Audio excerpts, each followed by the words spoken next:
Hello and welcome back. So with week 12 and 2022 in the books, let's take a look back at last week and see who the top performers in fantasy were that are actually ownable on your waiver wire. Now, usually in order to qualify for this video, you have to be under 50% owned, but today we will make an exception or two, and there are very specific reasons for this, and we'll get into that in just a bit. Also, stay tuned until the end if you want to know the only player in the league who's outscored Connor McDavid since December 16th, and I guarantee you won't be able to guess who that is. But with that said, this is a look at the top 3 forwards, 2 defensemen, and 1 goalie from last week. And let's jump in with the forwards, and the 3 forwards were close. This is in no particular order, but we will start with JT Compher. Now, he's 26% owned, dual position center right wing, which is pretty valuable in fantasy. His week 12 performance, 3 games played, 5 points, 2 goals, 3 assists, 2 power play points, 11 shots for 3.66 per game. And on the year, it's not as impressive. 35 games, 22 points, 7 on the power play, and 2 game winners. So if you're in a points league that favors power play points and has an extra weighting for game winners, then you could potentially get an extra little boost from Compher.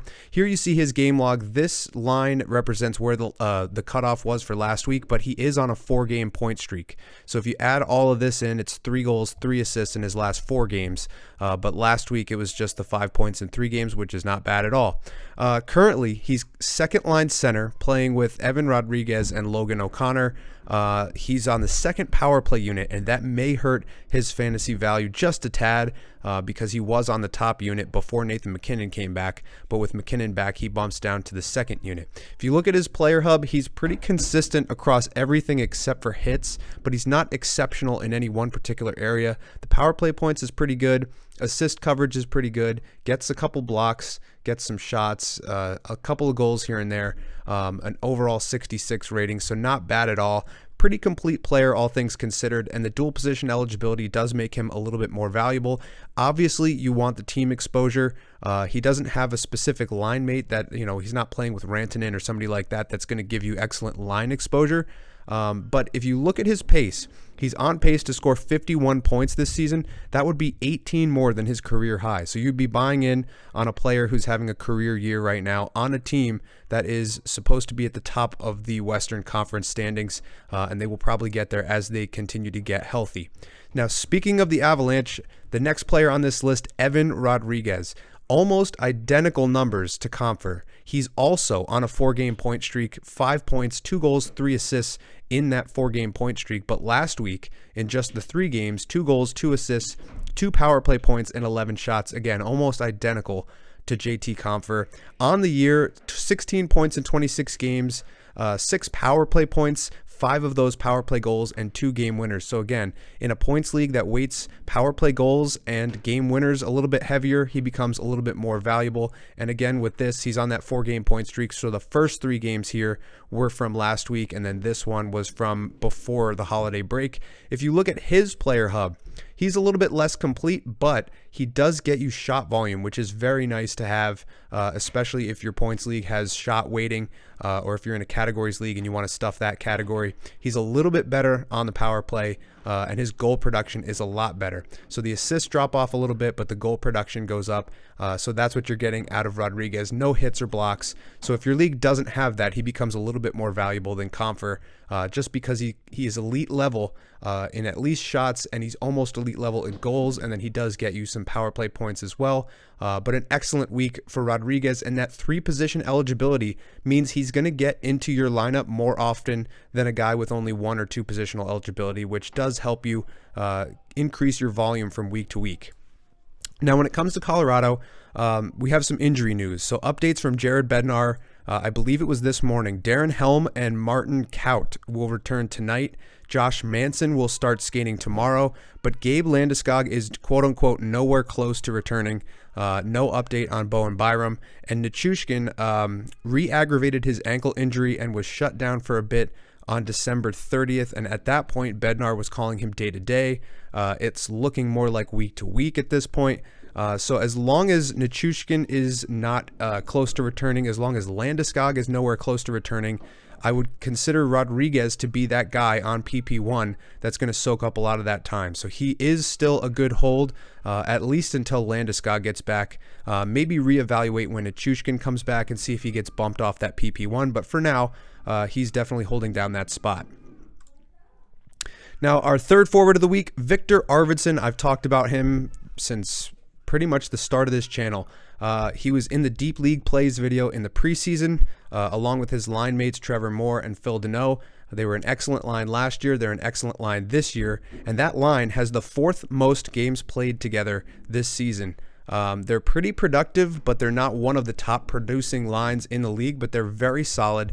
And they're typically a line that you can find on your waiver wire consistently. And if you picked up Victor Arvidsson last week, 3 games, 6 points, 1 goal, 5 assists, 2 power play points, 8 shots in that frame. So he had an excellent week. He was a noticeable player in every single game. He has 8 points in his last 6 games to go with this little 6-point in 3-game stretch. And then on top of that, on the season, he's got a little bit better numbers than the previous 2 players.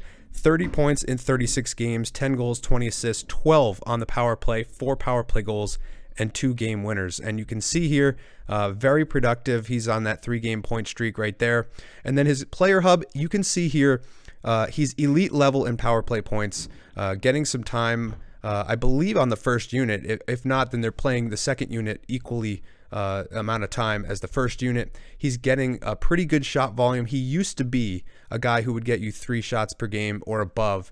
He's been dipping below that, and I think it was at the start of the season he was kind of fading a little bit in terms of shots, but he's kind of picked it up lately.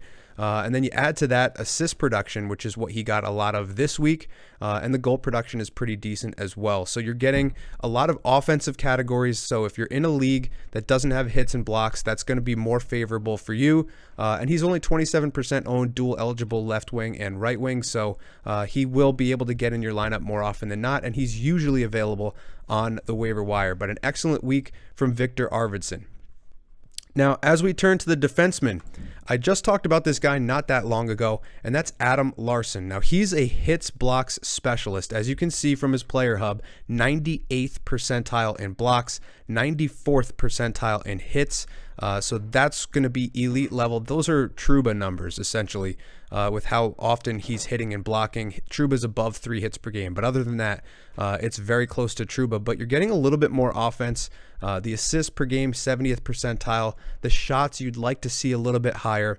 But maybe he's starting to figure it out, because in the last 3 games, 3 points, a goal, 2 assists, 10 shots, so a little bit more shots than what he's used to averaging, 13 hits, and 7 blocks. So he's getting you everything that he's supposed to, and then adding some offense on top, and that's what you like to see from your hits and blocks defenseman.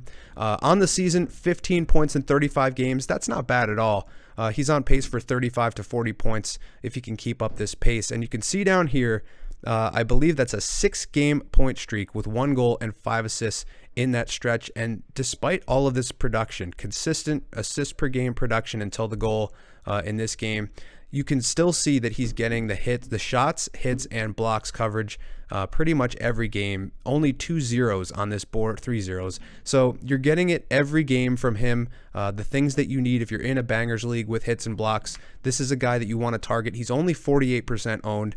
He was a little bit lower owned previously because he was just not producing offensively. But now that the offense has come, his ownership has taken a nice little bump here. And if you want to get in on a guy who's going to be a hits and blocks defenseman, maybe you have John Carlson like I do. Maybe Chris Letang's in and out of your lineup. Maybe you've been sitting on Bowen Byram or something, and you want to add a little bit more production to your blue line. This is a guy that can get it done for you. But that brings us to the number 1 defenseman in fantasy last week, and going back a little bit further than that, and that is Erik Gustafsson. Now, he's 58% owned, but the reason why I'm adding him here is because last week when I made the Week 12 video and first gave out his name, he was 25% owned. So his ownership has more than doubled over the last week, and there's a good reason for it. If you look at his Week 12 performance, 6 points in 3 games, 2 goals, 4 assists, 2 of those on the power play. His season performance is pretty good, 23 points in 38 games, 6 power play points, and a game winner. But the really impressive thing, this 7-game point streak, it started with a hat trick, a couple multi-point games in here, ending so far with a 9-2 win against Montreal, where he had a goal, 2 assists, a power play point, stuffed every category. And this brings us to the stat that I could not believe.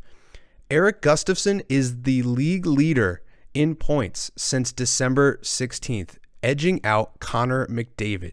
13 points in 7 games in that 7-game point streak. And he is the #1 offensive player despite being a defenseman in all of the entire NHL, not just fantasy. This is insane. I had to check this because it just didn't make any sense. Connor McDavid's been on a tear. Obviously, some other guys are getting it done. Kyle Connor, Timo Meier, etc.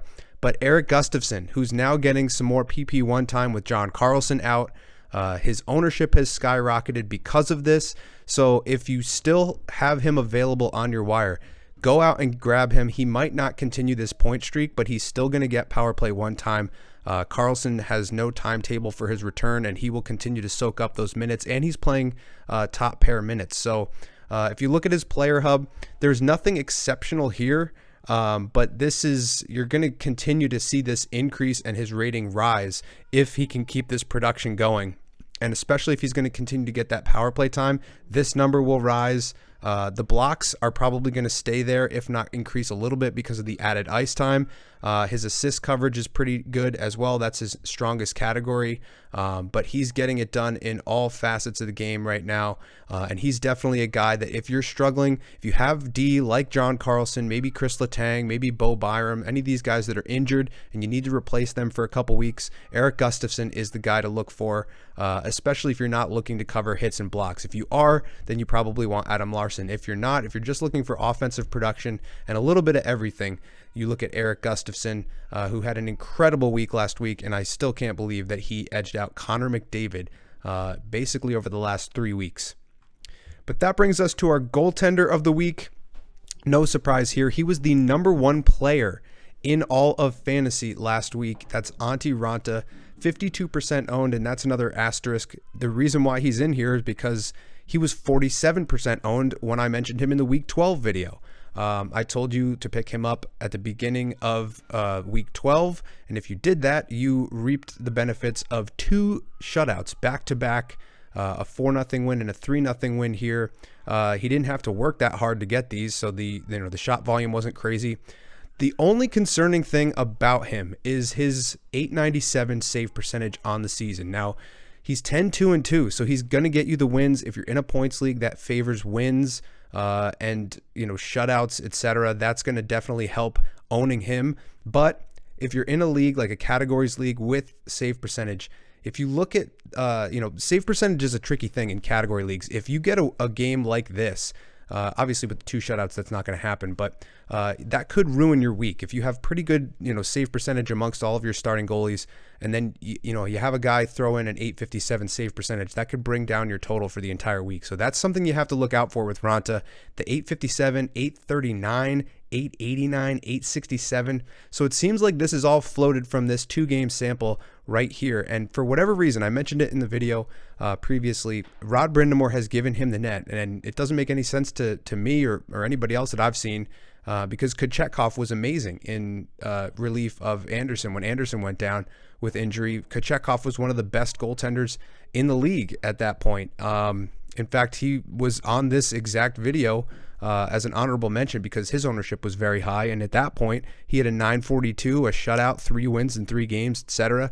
So whoever's playing in net in Carolina, you're going to want them because they're obviously on a 10 or I think it's 11-game win streak at this point, and their team defense is exceptional. They're starting to get the goal scoring that they weren't getting earlier in the year. So if you have the ability to go out and get Antti Raanta, just ride this out. If you're a Kochetkov owner, I would still keep him because whenever he does start, he's going to put up great numbers as well because you're getting that team exposure. But that's going to do it for this video. If you like this, make sure to leave a like, subscribe, leave a comment. If you have any questions, I'll try to answer some of those tonight. If you want any of the player hubs that were seen in the video up to this point, you can go to the Patreon link in the description below and get access to all the player hubs and the visualizations that I use in the video. If you want to join our elite level fantasy Discord group, the Data Draft Discord group. That's also available in the Patreon link in the description below. Some excellent fantasy owners giving out great advice. It's a great resource to have throughout the season, updating your roster, checking to see if you can upgrade for the playoffs. Now's the time where if you're in first place, you do need to start thinking about your playoffs and the matchups that you're going to potentially have. In my league, there's clear separation between the top 6 teams and the bottom 6 teams. Some teams are already out of it. They're completely out of playoff contention. So you need to start planning and thinking ahead, trying to target some trade opportunities or get your guys, ready for the playoff run that you're going to try to make as you work your way towards the championship. But again, that's going to do it for this one. Thank you for watching all the way through, and I'll see you in the next one.